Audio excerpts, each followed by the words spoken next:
Video disclaimer: This video is only for entertainment purpose, so please don't take seriously. Hello guys, मेरा नाम है मानव और आपका स्वागत है आपके अपने चैनल आरसी मैशअप में।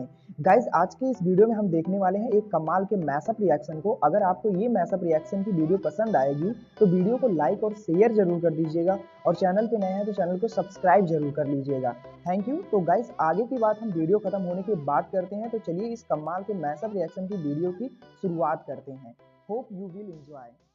भारत ने सीधी बात बोली थी कि तब आपसे वार्तालाप, तब से आपसे बातें होंगी, सब कुछ होगा जब आप अपने बॉर्डर पे जो लोकेशंस थी पुरानी वहां पर चले जाओगे, तब हम तुम्हारे साथ एक दोस्ती की तरह करेंगे। देखो, और इंडिया वही हुआ चीन की। इंडिया के कुछ इलाके पे आया था चाइना।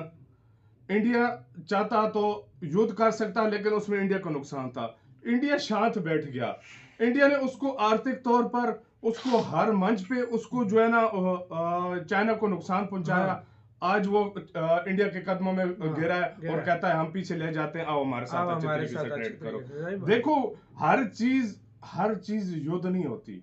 मैं यही कहता हूँ, हमेशा मैं यही कहता हूँ अपने पाकिस्तान देश के लिए, अपने सब पड़ोसियों के लिए है क्योंकि इस समय दुनिया भर में जो संकट पैदा हो रहा है ना, इसका भारत फायदा उठाना चाहता है। और फायदा हम तभी उठा सकते हैं जब हमारे बॉर्डर शांत हो। आने वाले 2 साल हमारे लिए बहुत क्रूशल हैं। अगर हमने पश्चिमी देशों की कमजोरी और दुनिया भर में हो रहे युद्धों से हमने अपने सही पत्ते चलकर फायदा उठा ले गए ना, तो आने वाली कई पीढ़ियां हमारी 2024, 25 और 26 साल को हमेशा के लिए इंतजार रखेंगी। वो कैसे, वो मैं आपको बाद में बताऊंगा। पहले खबर जान लीजिए। तो देखिए, जैसा कि आप स्क्रीन पर देख सकते हैं, चीन ने खुद अपने मुंह से ये बात कबूल कर ली है कि उसने गलवान घाटी समेत लद्दाख के 4 क्रूशल पॉइंट से अपनी सेना हटा ली है। और इतना ही नहीं, आगे ये भी बताया गया है कि जो डिसएंगेजमेंट है वो लगभग पूरा होने वाला है। यानी कि 2020 से पहले जब गलवान घाटी की हिंसा हुई थी, उससे पहले चीन और भारत की सेनाएं जहां थी उन्हीं पोजीशन पर वापस लौट चुकी हैं। 1-2 मुद्दे रह गए हैं, उन्हें भी आने वाले हफ्तों में सुलझा लिया जाएगा। वहीं भारत की तरफ से भी ये स्टेटमेंट दे दी गई है कि जो डिसएंगेजमेंट है चीन और भारत के बीच में, वो 75% तक हो चुका है और सिर्फ 25% बचा है। आने वाले कुछ हफ्तों में दोनों देश मिलकर इसे भी सोल्व कर लेंगे। लेकिन चीन का इतिहास रहा है सबसे बड़ा धोखेबाज देश होने का।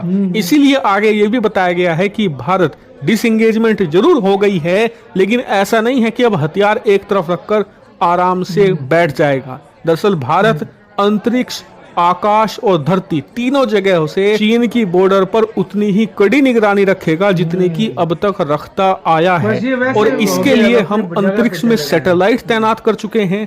जो आकाश है वहां पर हम रिकॉनिसेंस एयरक्राफ्ट तैनात कर चुके हैं और जमीन पर तो सेना पेट्रोल करती है। यानी कि हम अब भी चीन पर पूरी तरीके से भरोसा नहीं करेंगे, हम सिर्फ अपनी आंखों पर भरोसा करेंगे, अपने सैनिकों पर। लेकिन फिलहाल ये बात तय हो गई है कि आने वाले कुछ समय तक भारत और चीन का युद्ध नहीं होगा और इससे भारत को बहुत ज्यादा बड़ा फायदा है। फायदा ये क्योंकि चीन की बॉर्डर शांत होते ही अब हम पूरा फोकस कर सकते हैं पाकिस्तान और पीओके पर।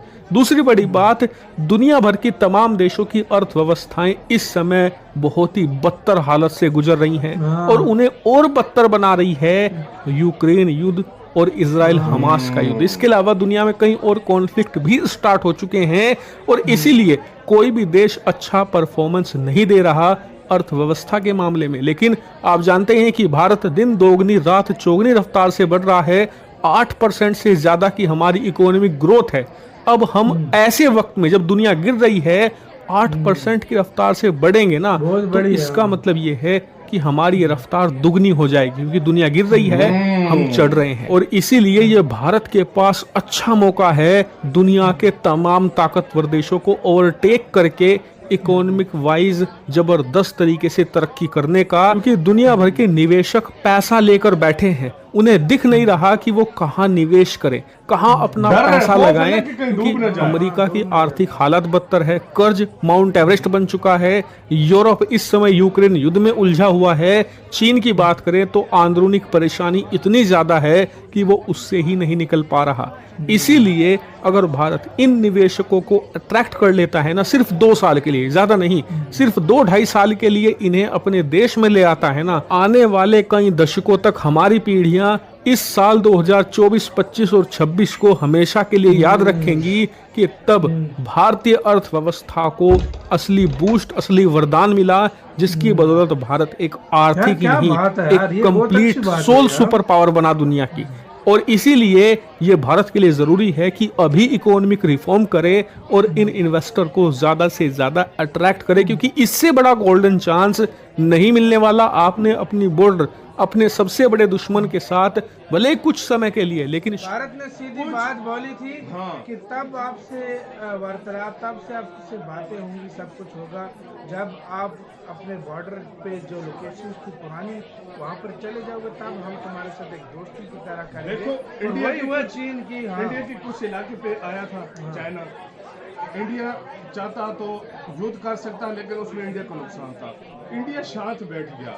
इंडिया ने उसको आर्थिक तौर पर, उसको हर मंच पे उसको जो है ना चाइना को नुकसान पहुंचाया। आज वो इंडिया के कदमों में गिरा है और कहता है हम पीछे ले जाते हैं, आओ हमारे साथ। देखो हर चीज युद्ध नहीं होती। मैं यही कहता हूँ, हमेशा मैं यही कहता हूँ अपने पाकिस्तान देश के लिए, अपने सब पड़ोसियों के साथ इसके रिलेशन अच्छे करने। जब पड़ोसियों के साथ रिलेशन अच्छे होंगे ना, हमारी तरक्की खुद ब खुद होगी और सारे प्रॉब्लम खुद ब खुद खत्म हो जाएंगे। सही बात है, सही बात। तो ये अपने पड़ोसियों के साथ अच्छे रिलेशन करने का नतीजा। अब भारत खुल के दुनिया के मसले भी हल कर सकता है और अपने भी मसले हल कर सकता है। और एक टाइम याद रखना, सिर्फ एक टाइम, रशिया यूक्रेन के बीच इंडिया पड़ चुका है। यही इंडिया कराएगा अगर ये हो जाता है। मैं कहता हूँ नोबेल प्राइज बनता है। नोबेल प्राइज बनता है, पूरी दुनिया दीवानी हो जाएगी। ये मानो या ना मानो, ये मेरी बात है, पूरी दुनिया भारत की दीवानी हो जाएगी अगर ये वॉर रुकवा दिया और इसराइल हमास वाला वॉर रुकवा दिया। इधर भारत के अंदर इन्वेस्टमेंट के पहाड़ अभी भी लगे हुए, फिर डबल ट्रिपल लगेंगे। और मेरी नजर में असल में चाइना को असल औकात उसकी इंडिया ने दिखाई है। पता है चाइना क्या समझ रहा था, हम प्रेशर डालेंगे, हम ये करेंगे। देखो ये इंडियन आर्मी, चाइना की इंडियन आर्मी जैसी नहीं है।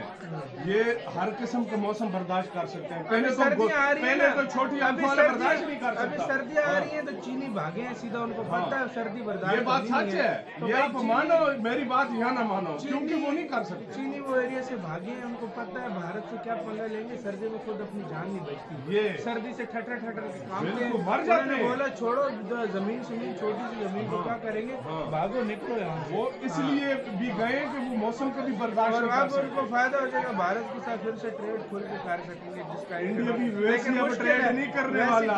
इंडिया अपनी बातें मनवा कर अब इंडिया अपने हिसाब से चलेगा। सही बात है। तो आप लोग सारे मामले के ऊपर क्या कहना है, अपनी राय दें आप लोग कमेंट सेक्शन में। आप क्या गाइज आपको यह मैसअप रिएक्शन का वीडियो कैसा लगा, अपने थॉट को नीचे वीडियो के कमेंट में जरूर बताइएगा। वीडियो पसंद आई हो तो वीडियो को लाइक जरूर कर दीजिएगा। चैनल पे नए हैं तो चैनल को सब्सक्राइब जरूर कर लीजिएगा। तो थैंक